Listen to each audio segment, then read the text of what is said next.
When I was born, my father didn't smile, my mother didn't cry. They just stared. Like the hospital handed them the wrong baby. I was Natalie Reed, their firstborn, but I wasn't a boy, and that alone made me their first disappointment. No one ever said it out loud. They didn't have to. I saw it in the way they praised my sister's smile and ignored my awards, in every sigh behind a closed door, and in the way I learned to stop asking for hugs. "It's okay. Maybe next time we'll have a son," I once heard my mom whisper to my dad on a rainy night when I was just 3. And that next time was Allison, my younger sister, born 2 years later. But instead of disappointment, my mom lifted her up and exclaimed, "She's as beautiful as an angel!" I remember it clearly. The whole house lit up. And me? I sat curled up in the corner, hugging my worn-out teddy bear, watching everything unfold, not understanding why I suddenly felt so small. Allison was the spitting image of our mother: golden blonde hair, sky pupil eyes, rosy cheeks, and a smile as sweet as cotton candy. I, on the other hand, inherited my square jaw and deep hazel eyes from my grandmother, the one my mother never spoke kindly of. Allison had a way of getting under people's skin, in a good way. She could break a vintage vase and still be pulled into Mom's arms with a laugh and a, "You little clumsy sweetheart." Meanwhile, if I so much as raised my voice at the dinner table, my dad would slam his knife down and say, "Girls shouldn't be this loud." It didn't take me long to realize that if I wanted to survive in this house, I had to depend on myself. I learned to tie my shoes, pack my own lunch, and walk to school alone by 3rd grade. Allison? She still had breakfast made for her every morning through middle school, as if she were royalty picked straight out of a picture-perfect dream. I never lacked material things. I had clothes, books, and a room of my own, but warmth, validation, and real affection were always just out of reach. They didn't abuse me. They just didn't care. During my senior year of high school, over dinner, one where no one even bothered to ask how my day had been, I finally looked up and said, "I want to study economics. Tennessee State has accepted me, and I got a 40% scholarship." Silence. "Are you sure?" my mother said, her tone as casual as if she were choosing a new vacuum cleaner. "That field's so dry, Natalie," my father added.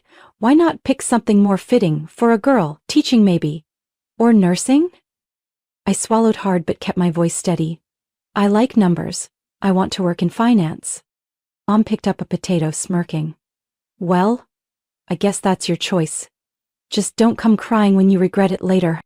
Allison, then a sophomore, giggled beside me.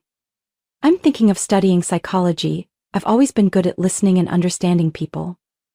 The moment she said it, both my parents nodded in approval, like she had just cured cancer. I stared down at my plate, scraping the now cold gravy with my fork. I'd grown too used to playing second fiddle in my own house. But that night I made myself a quiet promise. I would not let my dream be shaped by the fact that I was born the wrong gender. I would leave this house, live the life I chose, and never again beg for anyone's approval. I met Ethan Marshall in the university library during my sophomore year. It was one of those sudden fall downpours, and I ducked into the economics section to look up more material for my inflation cycle paper. I was fumbling through a thick textbook when a deep voice spoke behind me. "Looking for applied macro theory? I just put it back on the shelf over there." I turned and saw him, tall in a light blue wrinkled button-down, thin glasses, and a smile so genuine it caught me off guard. He handed me the book, his hand still damp from the rain. "I'm Ethan, senior in econ. You?" I awkwardly extended my hand. "Natalie, sophomore, also econ." "Well, that's perfect," he said. "I've got a presentation in Professor Ramsey's class tomorrow. Want to come sit in? You'll probably take her next year." I didn't know why I nodded. Maybe it was the way he spoke, calm and kind. Or maybe because he was the first person who noticed me without stamping a label like "too cold for a girl in economics." One class turned into study sessions turned into late-night coffee runs, and those quiet, tentative touches slowly became a kiss beneath the red maple outside the library near finals week. Ethan graduated a year before me and landed a job at an investment firm in Nashville, but he didn't leave right away. "I'll wait for you to finish," he said one afternoon, sitting beside me on a wooden bench on campus, his hand wrapped around mine. If you still want to do this with me. I didn't respond immediately, but my nod that day changed everything. We moved into a small 2-bedroom apartment downtown after I graduated. It was worn, the paint fading, but the kitchen was warm enough for evening meals and the balcony held just enough room for lavender pots. We didn't have much, but we had each other. And to me that was everything. The first time Ethan met my parents was during Thanksgiving. I braced for a tense, awkward evening. Instead, it felt like I'd stepped into a parallel universe. "Oh, Ethan, I've heard so much about you," my mom beamed as she opened the door, pulling him in like he was already family. My dad clapped him on the shoulder. "Bravo Capital, huh? Big firm, impressive." They asked about his job, his future, his parents. They didn't ask about me. Not if I was doing well, if I was happy. No. They only looked at Ethan as if the son they had always wanted had finally arrived. Just late, and through marriage. I forced a smile through the whole dinner, swallowing bites of turkey and cranberry while they praised Ethan's financial career. And my sister? Allison, now a freshman in psychology, sat silently in the corner, eyes locked on Ethan like she wanted to set him on fire. I had never seen Allison jealous before, not until that moment. For once, I had something she wanted but couldn't claim. 1 year later, on an early spring evening just after the city had shaken off its final winter chill, Ethan got down on one knee in the middle of our apartment's living room, holding a small silver ring in his hand, and said, "Natalie, you're the only one who makes everything make sense to me. Will you marry me?" I threw my arms around him and cried, and said yes without a second of hesitation. I wanted a small wedding, close friends, candlelight, peace. But my mother didn't. "You only get married once, why make it so plain? We need a proper ceremony, a big church, 10 banquet tables." "It's not we, Mom," I replied gently. "It's me and Ethan. And this is our choice." We held the ceremony in a small garden behind a friend's old colonial home. Close friends beamed with joy. I wore a simple lace dress I chose myself. Ethan stood waiting beneath an arch of white flowers, eyes fixed on me the entire ceremony. I had just begun a new chapter in life. What I didn't know was that, behind Allison's smile, jealousy had already begun to quietly stir, and that the very people I shared blood with would soon sow devastation into what seemed like the perfect marriage. After the wedding, I thought life would settle into something peaceful. Ethan and I returned to our little apartment and slipped into a slower rhythm amid the city haze. I loved our evening meals together, Sunday mornings wandering the farmer's market, and the quiet hours spent lying side by side reading, saying nothing yet feeling perfectly understood. But that calm didn't last long. "Allison told me you two might be expecting," my mother said during her first call after the wedding, as if waiting for me to confirm the fantasy she had written in her head. I smiled faintly. "We're still paying off the mortgage, Mom, not rushing it." "Mortgage or not, motherhood doesn't wait for anyone. I had you when I was 22. At first I stayed silent, but soon after, the second, the third, and every time beyond, I pushed back. I snapped. I blocked numbers. I postponed family dinners. But nothing stopped them. My family, which, let's be honest, only meant Mom, Dad, and Allison, began revolving around one obsession: when I would give them a grandchild. Ethan tried to comfort me. "Let them talk, we'll live our life our way." He was still the kind man I fell for, but I couldn't silence the whispers that always returned after visits to my parents' house. Then one evening, Allison dropped the bomb. "I'm pregnant," she announced, not in a shy whisper but loud and proud over dinner, with a grin that dared anyone to look away. "It's Brian's," she added, as if the name had weight. Brian? Her boyfriend of barely 4 months, unemployed, couch surfing at a friend's place. Mom didn't care. She jumped up, hugged Allison like she'd just been crowned Queen of Fertility. "Finally, I'm going to be a grandma," she shrieked, then turned sharply toward me, her voice slicing through the noise. "And you, Natalie? When will you give us something?" I sat in silence, fists clenched under the table. Ethan lightly touched my thigh, signaling me to hold it in. But it didn't stop there. As Allison's belly grew, my parents transformed her room into a nursery, bought a crib, plastered the walls with pastel wallpaper, and hung a name sign that read Baby Hazel, as though the child was the center of the universe. They invited Ethan over to help assemble furniture, asked him to help pick out diapers, even asked for his opinion on stroller. At first Ethan seemed hesitant, but he didn't say no. "Hazel's really sweet," he said on the ride home. "Being around her makes me want one of our own." I forced a crooked smile. "We're trying, remember?" We did try. I downloaded a cycle tracking app, took prenatal vitamins religiously, read dozens of articles on optimal positions, foods, timing. Each month was a cycle of hope and letdown. The pregnancy test always showed a single line. After every failure, I told myself, maybe next month.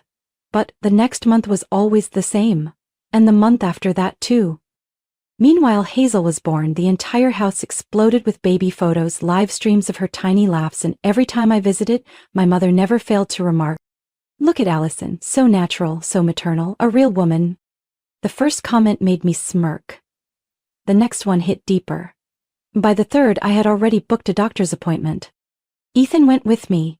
He held my hand in the waiting room and whispered, "No matter what the results say, I'm not going anywhere." I wanted to believe him, really, I did. The doctor examined me, ran labs, did an ultrasound. A week later, we returned for the results. She looked at me, voice soft. "I'm sorry, the results show your fertility is extremely low, nearly non-existent."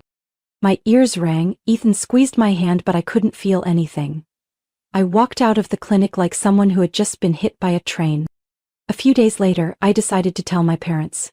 I still had a sliver of hope. "I can't have children," I said during dinner while Hazel played on the rug nearby. Silence. Then my mom let out a short, bitter laugh. "What did you just say?" "We saw a doctor. It's confirmed infertility." My mother set her knife down. "Good Lord! A woman who can't bear children? Is she even still a woman?" My dad muttered, not looking at me. "A beautiful vase that can't hold flowers." Allison snapped her fingers at Hazel and whispered with a smirk, "At least I know how to keep a man." I looked at Ethan, hoping, pleading, that he would stand up, say something. But he lowered his head, said nothing. I stood. My throat burned. "Thanks for dinner. Next time, don't invite me if all you want to do is judge." I walked out of that house. The cold wind stung my face. And for once, I wasn't sure if Ethan was still the one I could count on through life's storms. I started noticing the small things. Ethan began visiting my parents' house more often. At first, he used excuses like, "Mom asked me to fix the coffee maker," or "Dad invited me to watch the game." But the visits became more frequent. Some weekends I'd wake up and he was already gone. When I asked, he'd shrug and say, "I just stopped by your place. Hazel misses me." Hazel. Ever since she started calling Ethan uncle, everything shifted.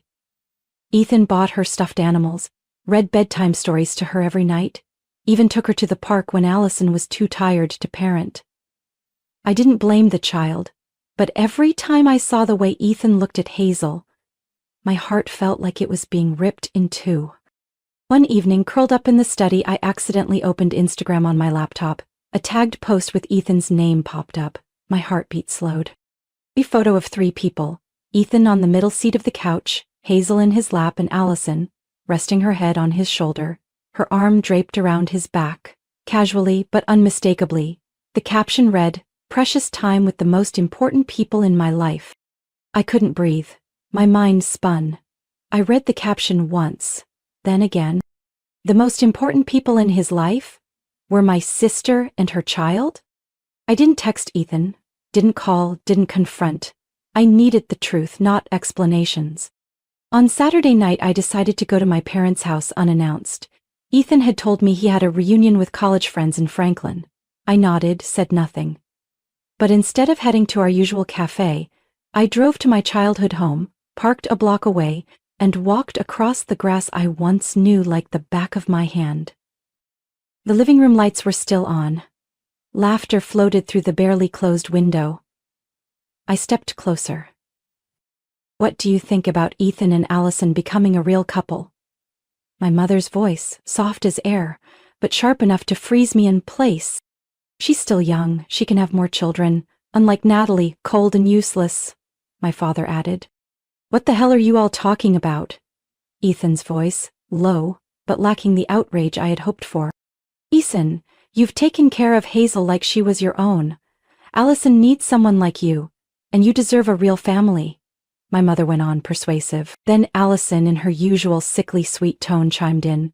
I don't want to ruin anyone's happiness, but I can't keep pretending either. I love you. I didn't hear Ethan respond, but his silence said it all. I opened the door and walked in. Everyone turned. Allison's face went pale. My mother held her breath. My father dropped his newspaper, and Ethan couldn't look at me. Go ahead, I said, my voice like ice. Let's hear the rest of the plan. Do I need to file for annulment or just divorce? Ethan stood up, awkward. Natalie. I'm sorry. Sorry? I laughed bitterly. For pretending all this time or for getting caught? Allison jumped in. I didn't want it to be like this. I looked her in the eye. You've always wanted what was mine, but Ethan isn't a toy. My mother spoke up. Natalie, you need to understand. A man needs a family, and you can't give him one? I turned to Ethan. So, are you going with them? He stayed silent. Very well, I said quietly. I'll pack in the morning. Have your lawyer send over the divorce papers. I don't want anything, not even an explanation. I turned and walked out. The Tennessee night was damp and cold, but inside me there was no room left for feeling. Only a hollow space where trust used to live. I walked away from that marriage with nothing but a suitcase and my dignity intact. No pleading, no tears, no compromises. I left my wedding ring on the kitchen shelf with only 2 lines in a note. I hope you all get what you want. Don't ever come looking for me. The divorce went through quickly. Ethan didn't contest a single clause. Maybe he knew that saying more was pointless. I moved into a small apartment in North Nashville, where no one knew me as Allison's sister or Ethan Marshall's ex-wife. A few months later, Allison and Ethan got married. Small, cozy, lots of flowers and photos of Hazel. I wasn't invited, of course, but it didn't hurt. On the contrary, I felt lighter knowing I was no longer tied to that farce. The gossip reached me through an old co-worker. They were expecting a second daughter, planning to name her Sophie. My parents proudly showed off their 2 angelic granddaughters everywhere they went. I only smiled, no bitterness, no jealousy. I had no space left in my heart for any of that. Instead, I focused on work. I took a new job as a financial analyst for a growing real estate firm, and with a packed schedule, there was no time left to dwell on regret. One October morning, while rushing to grab coffee before a meeting, I bumped into a man carrying a laptop. Hot latte spilled onto his dress shirt. Oh my God, I'm so sorry. I scrambled to grab napkins. He laughed, immediately calming me. It's all right. My coffee wasn't that hot anyway. That was Ryan Carter, 38, founder of a construction tech startup. We chatted briefly and he asked for my number. I hesitated, but something in his eyes, calm, unhurried, made me say yes. Our first date was at a small restaurant near Centennial Park. No performance, no invasive questions, just honest stories and comfortable silences. I told him about my past, the infertility, the broken marriage. Ryan held my hand, looked straight into my eyes. I don't need a perfect family. I just want someone real. We got married a year later, at City Hall. No white dress, no fancy invitations, just us and a few close friends. Ryan didn't need a crowd. He just needed me. Life with him was unusually peaceful. We cooked together, grocery shopped together, listened to music on Friday nights. I no longer had to prove I was enough every single day. One morning, I woke up feeling nauseous and dizzy. Ryan thought I had the flu, but the feeling lasted over a week. He insisted I see a doctor, and then the doctor looked at me and smiled gently. Congratulations, Natalie, you're pregnant. I froze. That's impossible. I was diagnosed as infertile. The human body is always full of surprises, she said. It's rare, but not impossible. I carried the ultrasound printout home, my hands trembling. Ryan took the paper, looked at the image, then looked at me. Is it real? He asked, almost whispering. I nodded, and he held me for a long time. Said nothing, just buried his face in my hair and cried. 9 months later, I gave birth to a baby boy weighing just over 7 pounds at the Central Hospital. I named him Caleb Ryan Carter, the unexpected gift of my life. As I held him in my arms, I no longer remembered the cruel words, the condescending looks, or the months spent wrestling with failure. I saw only a tiny being, a living reminder of my own rebirth. Ryan whispered in my ear, "You won, not through anger but through love." I had no intention of ever facing my old family again. The city was big enough to avoid each other, noisy enough to forget. But sometimes, fate picks the perfect moment to test your heart.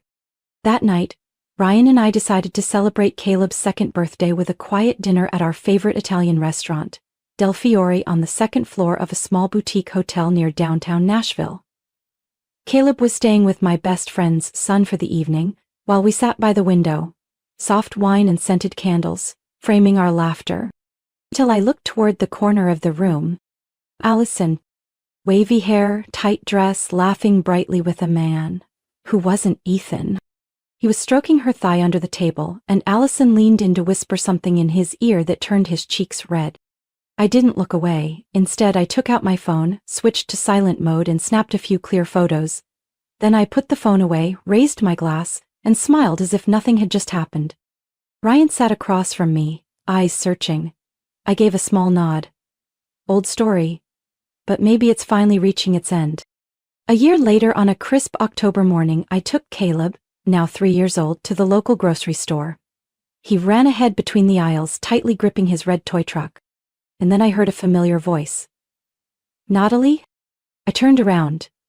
It was my mother. Behind her stood my father, Allison, and Ethan, all 4 of them frozen in the produce section like time had trapped them. They started to turn away until their eyes landed on Caleb.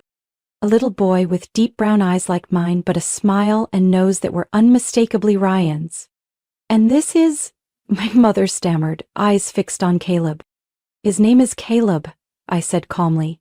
"He's my son." Allison burst into laughter. "Here we go again. Everyone knows you can't have kids. Who are you trying to fool?" I bent down, lifted Caleb into my arms, and held him close. I gave birth to him naturally, and no, I don't owe an explanation to people who once treated me like garbage. My mother stepped forward, eyes glassy. "Natalie, we were wrong. Let me hold my grandson just once." I stepped back. "You lost the right to call yourself a grandmother the day you cast me aside because I couldn't give you a grandchild on your schedule." Allison flushed red. "Seriously, Natalie? Still playing the victim? You finally had a baby. You should be thanking us." I laughed, eyes locked on hers. "Oh, thank you for stealing my husband? Or for putting on the perfect family show for 3 years while sneaking around behind Ethan's back?" The air froze. Ethan turned to Allison, eyes narrowing. "What is she talking about?" I opened my phone, pulled up the folder I had saved a year ago, and held the screen in front of him. "She called it a business meeting. But tell me, do you kiss coworkers in private dining rooms?" Ethan snatched the phone, staring at the screen. His expression shifted from shock to rage. "Elson?" His voice raspy. Allison's jaw dropped. She stammered. "It was just a moment. It didn't mean anything." "What about Rose?" Ethan asked, his eyes blazing. "You made me sign the birth certificate. Now I want to be sure." 3 weeks later, I heard Ethan had taken a DNA test. The result? He was the one who was infertile, which meant neither Hazel nor Rose was biologically his. Ethan filed for divorce and refused to pay support. Allison was kicked out of the shared home, carrying both children back to her parents' house. No job, no husband, no title. They called me. They came knocking at my door. My mother cried outside, begging to see her grandson. I didn't open the door. Ryan stood beside me, his hand resting on my shoulder. "You don't have to go back there. Family is who chooses to stay, not who chose to leave." I looked at Caleb playing in the yard, sunlight catching his golden brown hair. "I know," I replied, "and I already have everything I need." In the weeks that followed, the doorbell rang more often than usual. Sometimes it was my mother standing at the gate with a box of pastries like she could rewind time. Sometimes it was my father, pale as a ghost, awkwardly asking about his grandson. And sometimes it was Allison, the same woman who once stepped on me with her chin held high. Now silent, exhausted, holding Hazel and Rose by the hand, trying to say something kind through the iron gate. They said they'd realized their mistakes, that they just wanted a chance to make things right, that Caleb deserved to know his roots. I didn't open the gate, not once. Instead, I sat in the living room, watching the security feed, listening to everything they said, not to forgive but to remind myself, not everyone who's shown up in your life deserves to return. Ryan always stayed quietly beside me. He didn't push, didn't speak on my behalf, didn't rage for me. One afternoon, as I sat staring at Caleb's drawing of the three of us, Ryan came up behind me, wrapped his arms around me and whispered, "Family isn't about blood. It's about love, respect, and loyalty. It's about the ones who stay, even after they know everything about you." I didn't reply. I just held his hand tightly, as if letting go for even 1 second would shatter me. That spring, Caleb started preschool. At the first parent meeting, the teacher handed out a form with the question, "Who's in your family?" Caleb sat beside me, holding a sky blue crayon, and drew 3 people. One with curly hair like mine, one tall with glasses like Ryan, and a smiling child. Underneath, in scribbled letters, he wrote, "Mom, Dad, Ryan, and me. No one else." I turned to him. "Why did you write that?" Caleb looked up, eyes clear as day. "Because that's our family, Mommy." I laughed, tears falling before I even noticed. Ryan gave my shoulder a light squeeze and the teacher just smiled and nodded.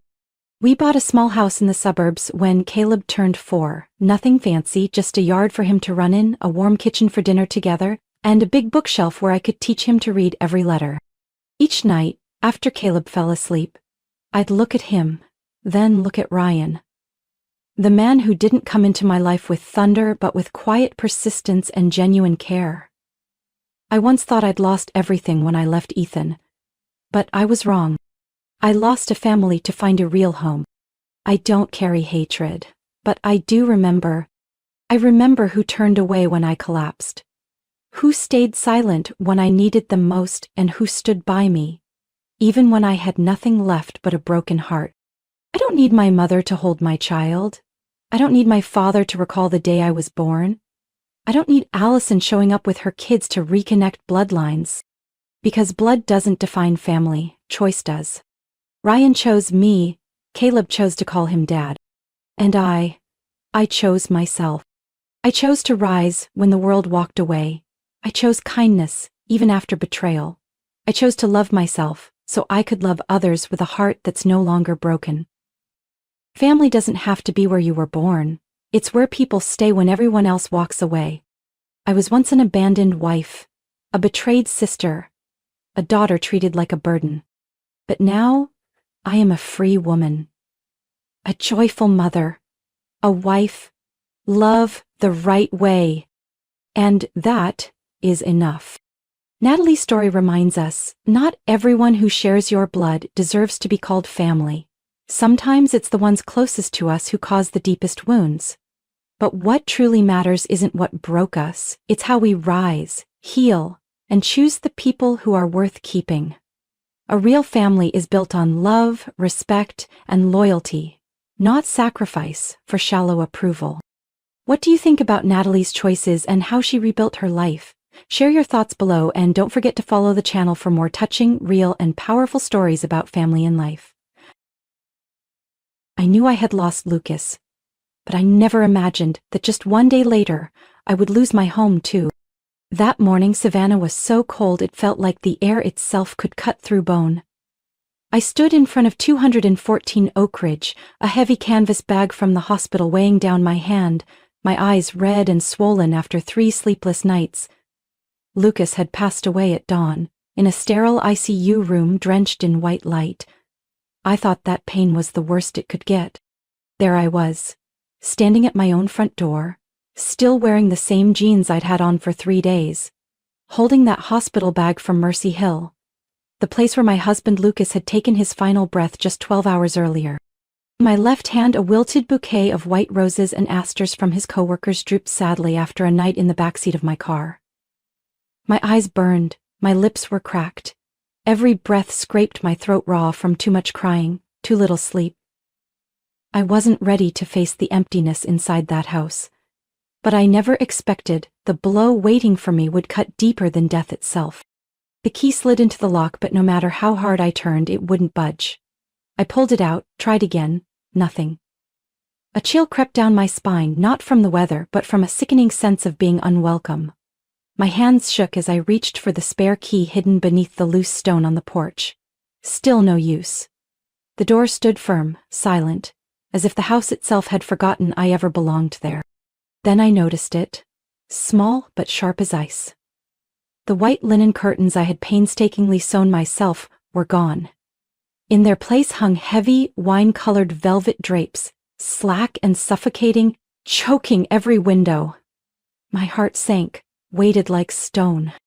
Peering through the narrow gap between curtain and glass, I caught my breath. The living room, once simple and neat, was now cluttered with unfamiliar moving boxes. Garish pink throw pillows were tossed onto my reading chair, the tea set on the coffee table, the one Lucas and I had saved for 3 years to afford, was being used without a second thought. And there she was. Margaret, my mother-in-law, in a slate-gray cardigan, smiling with a curl of disdain that made my skin crawl. Across from her, Vanessa, Lucas's sister, calmly folding throw blankets into a basket like this had always been their home. They laughed. They made themselves comfortable. Less than a day after Lucas died, I knocked. No response. I knocked again, harder, my fist trembling. Finally, after what felt like an eternity, the door cracked open. Margaret stood in the frame, her eyes sharp, as if she had been rehearsing this moment for years. "Oh, Evelyn!" She tilted her head, her voice syrupy sweet with ice beneath. "Didn't expect you back so soon. What's going on?" My teeth clenched, my throat dry. "Why won't my key work?" She leaned against the doorframe, arms crossed, the picture of false composure. "Because, dear, you don't live here anymore." I froze. My lips parted, but no sound came out. My heart thundered, each beat pressing down like a vice. "Excuse me, what?" Margaret's smile never wavered.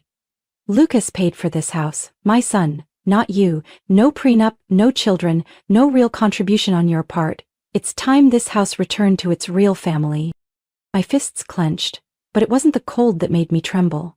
"I'm his wife," I said, my voice low. "We bought this house together. I refinanced it when his business failed." "Oh, please." Margaret waved her hand dismissively, as if swatting away a gnat.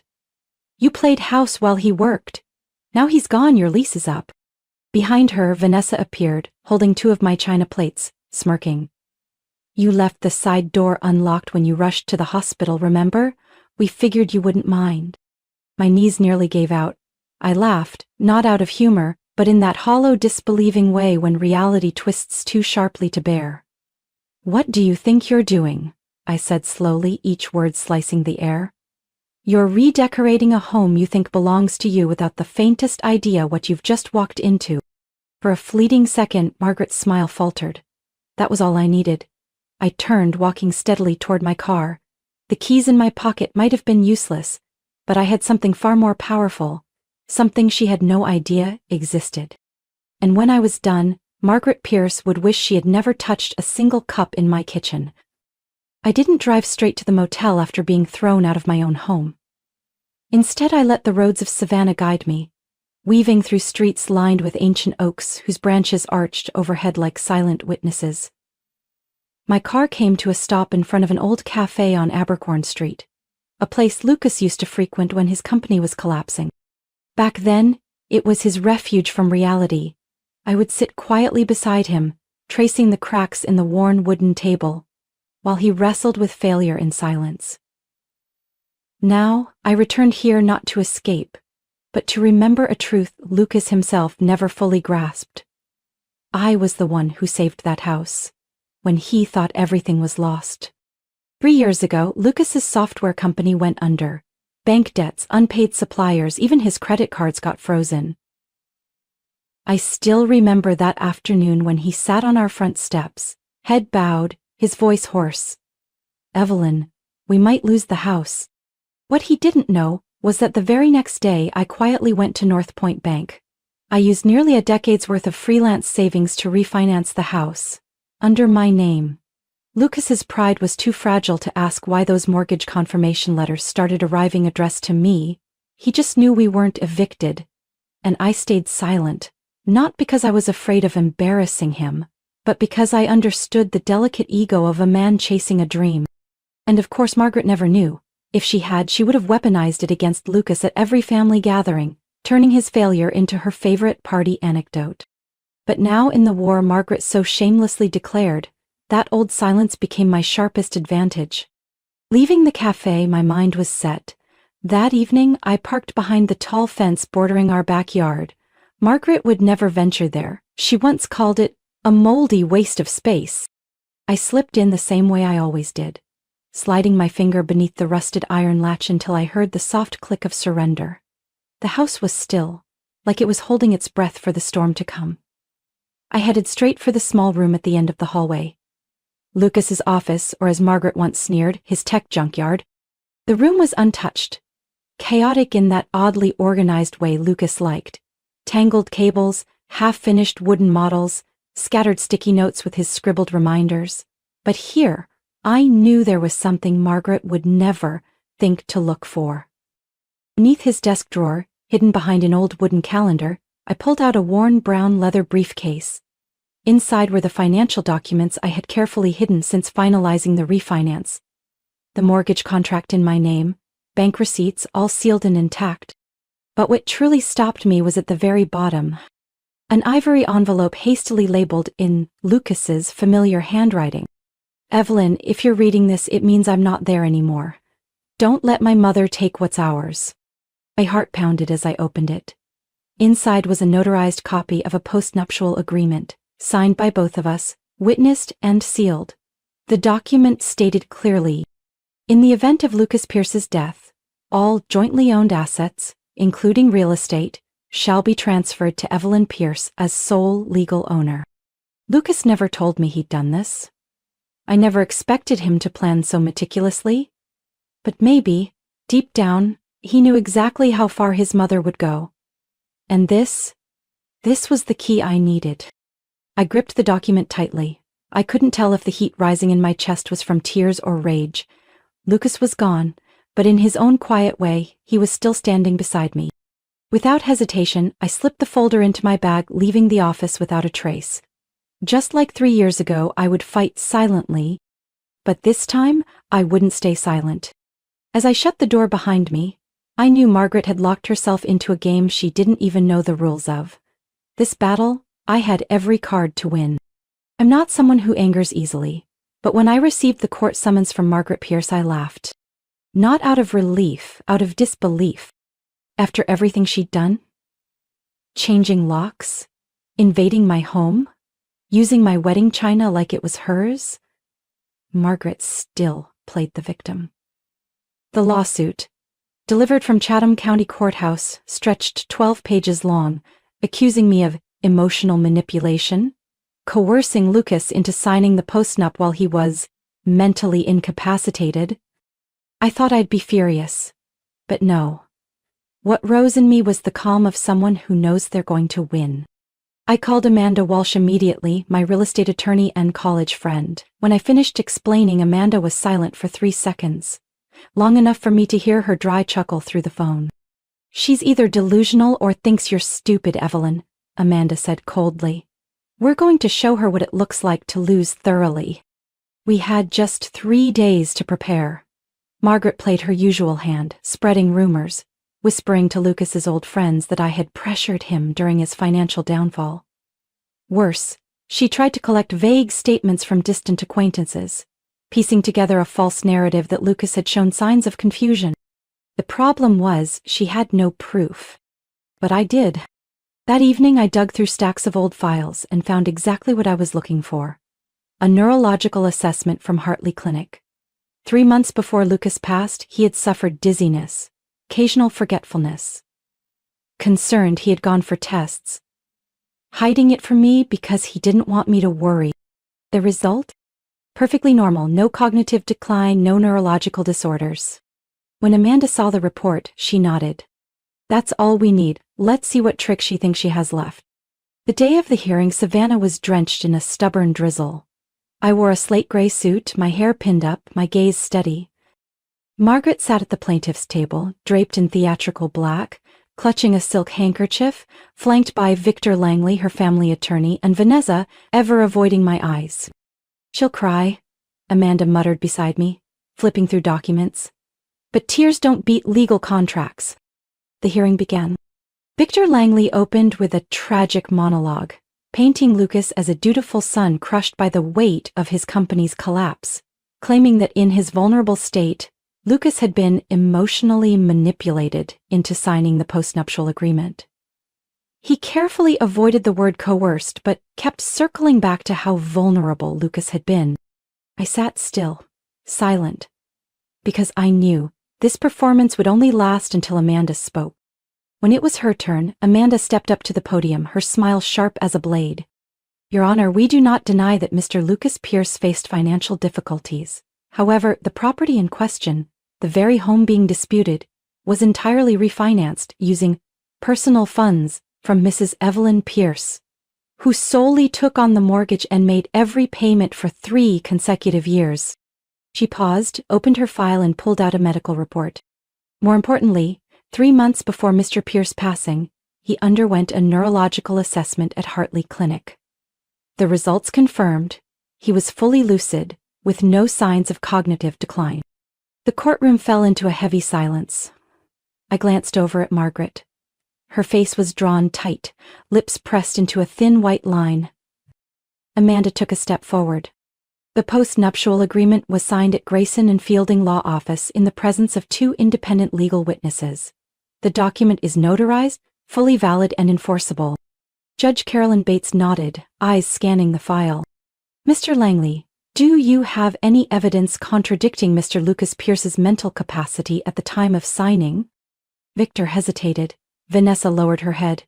Margaret said nothing, but her hands clenched her handkerchief so tightly her knuckles turned white. No, Your Honor, Victor finally muttered, barely audible. The gavel struck with a sharp crack. This court recognizes the legality of the postnuptial agreement. Ownership of the disputed property is awarded to Mrs. Evelyn Pierce. Case dismissed. Margaret shot to her feet as the verdict was announced. Her glare burned into me, as if she could scorch me alive with sheer hatred. But this time, I didn't bow my head. I walked past her, slow, deliberate. You think you've won? She hissed as I passed. That house might be yours on paper, but don't forget, Lucas was my blood. I stopped, tilted my head. And your blood chose to protect me, not you. The paper only proves his choice. Margaret didn't reply.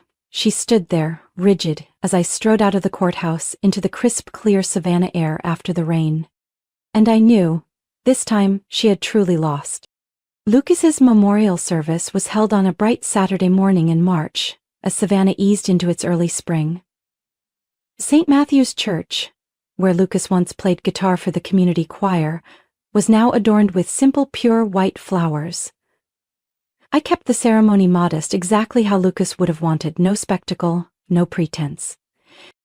The guest list was carefully curated. Margaret and Vanessa Pierce were deliberately excluded. After everything they had done, their presence was no longer family. It would have been just another performance, one I would not allow at Lucas's farewell. But I knew they would come. Margaret Pierce never accepts losing control of the narrative. The idea of being sidelined from her son's final moments was something she could not stomach, even though she never truly listened to or understood who Lucas was. The service began at 10. Slowly the church filled with people who genuinely cared for Lucas. Friends, old co-workers, neighbors he'd helped fix fences for, familiar faces who carried no hidden agendas. I stood by the altar, beside the gray-blue urn. The very shade Lucas once said reminded him of the Charleston Ocean at sunrise. The air was solemn, gentle. But I felt it, that thorn pricking its way into my line of sight. And then, I saw them. Margaret and Vanessa slipping quietly through the side entrance, settling into the third pew.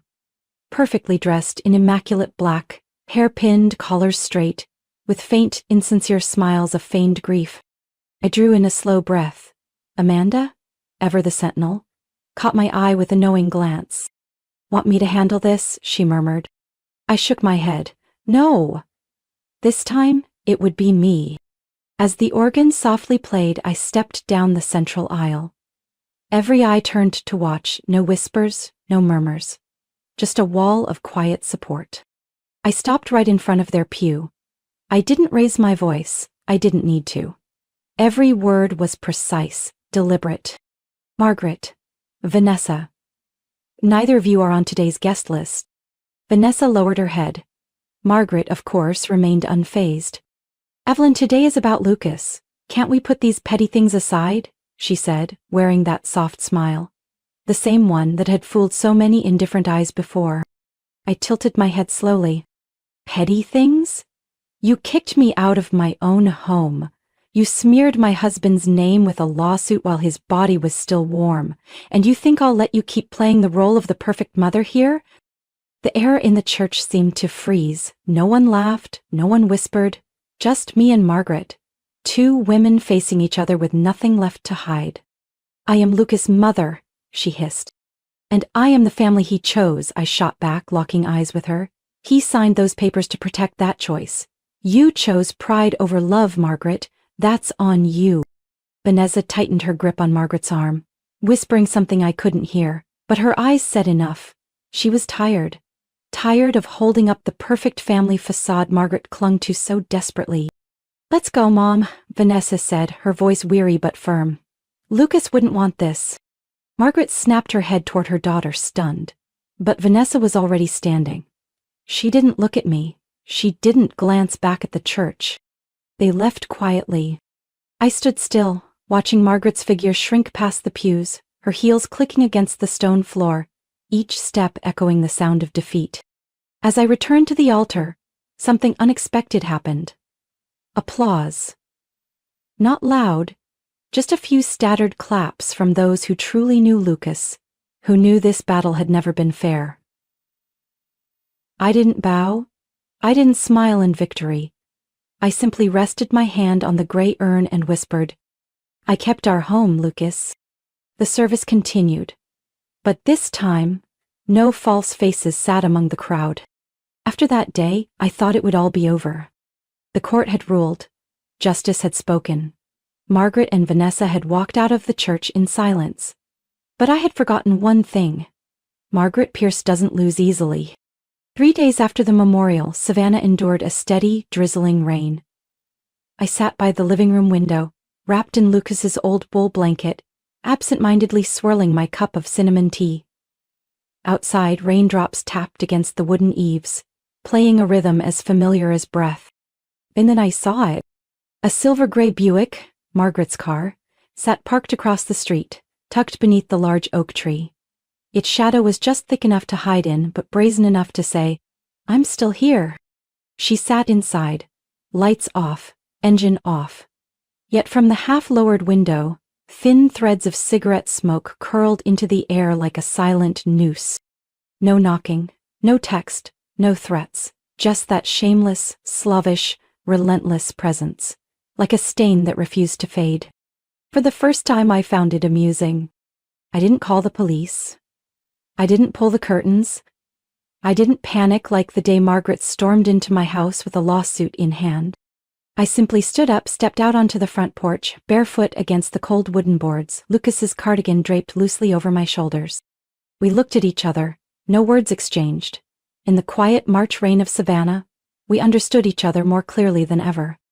Margaret slowly crushed her cigarette into the ashtray, a gesture meant to provoke, to remind me she was still present, still capable of demanding attention. But this time her old tricks fell flat. I raised my cup, took a slow sip. Unbothered. Unrushed. Absolute calm. The way I stood there, not angry, not flinching, not afraid. was the loudest slap Margaret had ever received. She looked away first. The car engine rumbled to life, rolling slowly down the familiar street, away from the house she once believed belonged to the Pierce family. She didn't glance back. She didn't offer a parting shot. Just the fading growl of her retreating defeat. But I knew this wasn't surrender, it was a retreat of helplessness. That evening I sat in the living room for a long time. No Lucas beside me. No Margaret at my doorstep. Only the house itself. Silent. Intact. Truly mine. 3 days later, on a much clearer morning, an ivory envelope arrived. No sender. Inside was a small, neatly typed note. I may walk away, but that house will always bear the Pierce name. I laughed. A soft, bitterless laugh, without anger, because I understood.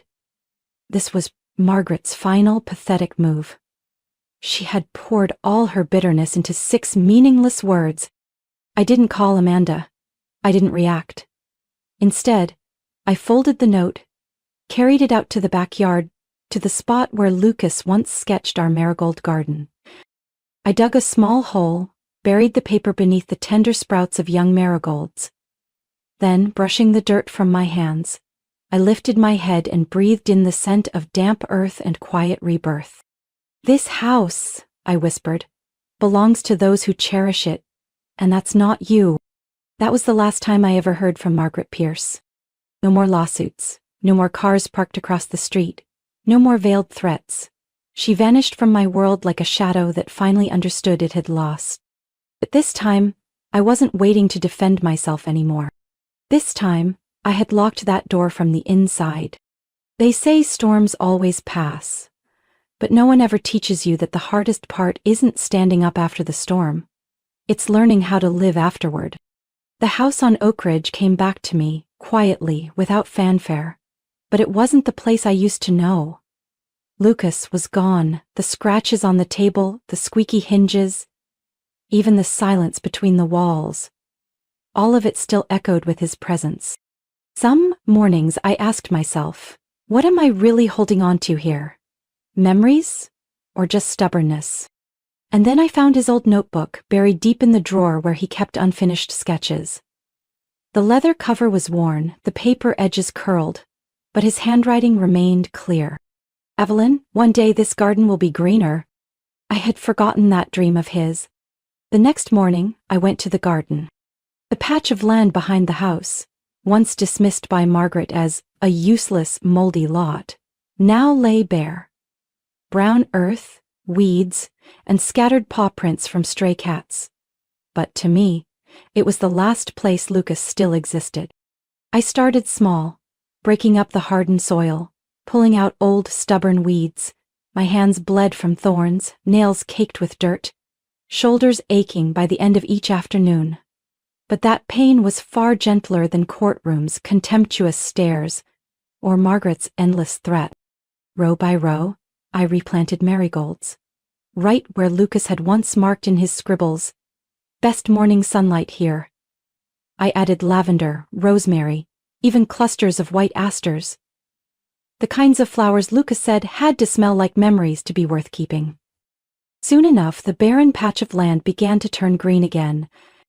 Not the green of the past, but the green of things I had planted with my own hands. In those days of kneeling in the dirt, I realized what I needed wasn't victory over Margaret. What I truly needed was to live decently in a world of my own making. One late afternoon, as golden light spilled across the ground, my phone rang. On the other end was Clara Wilkins, a former client from my interior design days. "Evelyn, I heard you're back," she said, her voice hesitant, like someone searching for a lifeline. I need help. My living room. It's still exactly the same as when Mr. Wilkins passed. Could you help me make it feel lighter again?" That invitation, simple as it seemed, was the turning point that pulled me out of waiting for something to happen. I said yes.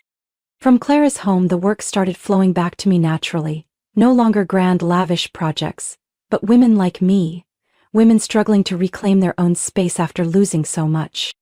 A young widow wanting to erase the traces of an abusive marriage. A single mother needing to turn a cramped kitchen into a warm haven for her 2 children. An elderly couple hoping to make their bedroom feel less empty with just one of us left. They came without knowing my story, but in their eyes I saw reflections of who I once was. I worked like I was tending a garden. Carefully, slowly, no longer trying to satisfy hollow expectations. I picked soft, forgiving colors, adjusted lighting just enough, chose curtains simple yet gentle.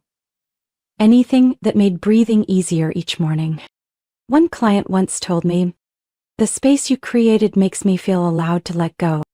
I smiled, because I understood that feeling more than anyone. Lucas used to say, "Designing isn't about making your room pretty, it's about giving people back a part of themselves they thought was lost." Only now do I truly understand what he meant. Every time I returned from a project, I would spend time in the small garden behind my house. The marigolds were in full golden bloom, lavender scent mingling in the breeze, while I sat on the wooden bench Lucas once promised to fix, now restored by my own hands. No more Margaret, no more venomous whispers, no more anonymous letters. Me, the garden, and a peace not everyone has the courage to protect. That afternoon, as the sunset poured honey over the petals, I whispered, "I've lived well, Lucas, not because I defeated anyone, but because I'm finally living for myself." The wind rustled through the trees, brushing against the wind chimes on the porch, singing a sweet, familiar tune. That year, spring came early to Savannah. The marigolds in my garden burst into vibrant clusters of gold, spreading warmth over the grass. Just like Lucas had once imagined, a garden that heals. I think I've finally learned how to breathe slower. No longer flinching at unexpected doorbells. No longer scrolling through emails dreading venomous words. The nightmares of Margaret grew sparse, fading as her presence did. One morning, as I trimmed the lavender along the path, the familiar sound of the mailman echoed at the gate. Nothing unusual, just a pale cream envelope, no postmark, no sender. But the neat handwriting on the front was unmistakable. Vanessa Pierce. I hesitated for a moment. Anything bearing the Pierce name always came with hidden blades beneath a polished surface. But I was no longer the woman who flinched away. I opened the letter. "Evelyn, I'm not sure if I have the right to write this. You might tear it up immediately and I wouldn't blame you. I want to apologize, not the hollow kind my mother used to offer after every family dinner. I stayed silent when she invaded your home, when she slandered you in court. I watched it all. And I stayed silent because I was weak. Lucas was more of a support to me than my mother ever was. But I let her twist that weakness into a weapon against you. I know I can't undo what's been done. But I want to thank you. Thank you for protecting Lucas from my mother's toxic hold. Thank you for keeping that house. Not as a trophy, but as a piece of him. If someday you no longer hate me, I'd like to sit with you in the garden Lucas once dreamed of. Vanessa." I folded the letter, my fingers lingering on the last line. Not all wounds need an apology to heal. But some words, even late ones, are a sign you've walked the right path. My victory wasn't the court ruling, nor watching Margaret retreat when faced with undeniable evidence. The true triumph was this moment. Standing in my sunlit garden, head held high, knowing my presence had never, and would never, be erased. I was no longer the woman who kept silent for the sake of peace. No longer the shadow at the end of a family dinner table, smiling through invisible wounds. Margaret once thought she could erase me from Lucas's life with a few words, a few court papers, and a locked door. What she never expected was that Lucas had chosen me, long ago. With every brushstroke of that dream garden, with every quiet legal document, and by putting the house in my name even without saying it aloud, I no longer needed anyone's permission to exist. That afternoon, I personally removed the old wooden sign at the front gate, the one still faintly etched with the Pierce family residence. I replaced it with a smaller, simpler sign, Evelyn's Garden. No grand gestures, no need for the Pierce family's approval. Just a quiet, firm statement. This place is mine, this story is mine. That evening, sitting on the wooden bench beneath the maple tree. The breeze wove through the leaves, carrying the rich scent of marigolds and lavender. I closed my eyes and took a deep breath. I didn't need Margaret's acknowledgement. Her prolonged silence was the clearest answer of all. I didn't win by taking something from her, I won by not letting her take what was rightfully mine. That night, before bed, I tucked Vanessa's letter into the back of Lucas's old notebook. To remember that I had weathered the storm, not with vengeance, but by planting my roots deep in this very soil. I had replanted myself from things that once seemed dead. And this time, I wouldn't let anyone touch that piece again. Evelyn's story isn't just about reclaiming a house. It's about reclaiming her worth after being so easily dismissed. Amid manipulation, betrayal, and loss, she chose to rise not out of spite, but with quiet, unwavering strength. Her greatest victory wasn't in court, it was in living peacefully in a space she built for herself. A reminder, no one can erase your presence unless you let them. What do you think of Evelyn's journey? Share your thoughts in the comments below. Don't forget to follow the channel for more meaningful stories about family, resilience, and finding your true self.